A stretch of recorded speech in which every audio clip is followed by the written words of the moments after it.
આ તરફ કેન્દ્રીય ગૃહપ્રધાન અમિત શાહ આજે ફરી એકવાર ગુજરાતમાં છે। અમદાવાદના નાગરિકોને તેઓ 330 કરોડના વિકાસ કાર્યોની ભેટ આપશે। મહાનગરપાલિકાના વિવિધ વિકાસ કાર્યોનું લોકાર્પણ અને ખાતમુહૂર્ત કરવાના છે। આઈએમએની રાષ્ટ્રીય કોન્ફરન્સમાં ઉપસ્થિત રહેવાના છે। વિશ્વ ઉમિયા ફાઉન્ડેશનના યુવા બિઝનેસ મહાસંમેલનમાં તેઓ હાજરી આપવાના છે। સંસ્કારધામમાં પીએમ મોદીના જીવન પર આધારિત કાર્યક્રમ નમોત્સવમાં પણ તેઓ ઉપસ્થિત રહેવાના છે।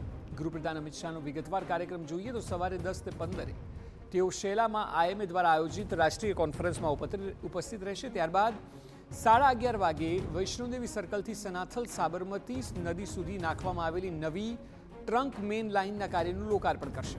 સવારે 11:15 વાગે તેઓ નવા વણઝરના અસરગ્રસ્ત પરિવારોને સનદ અર્પણ કાર્યક્રમમાં ઉપસ્થિત રહેશે। બપોરે 1:15 વાગે અમિત શાહ આઇકોનિક એસજી હાઈવેના પ્રથમ તબક્કાના પાયલોટ પ્રોજેક્ટનું લોકાર્પણ કરશે।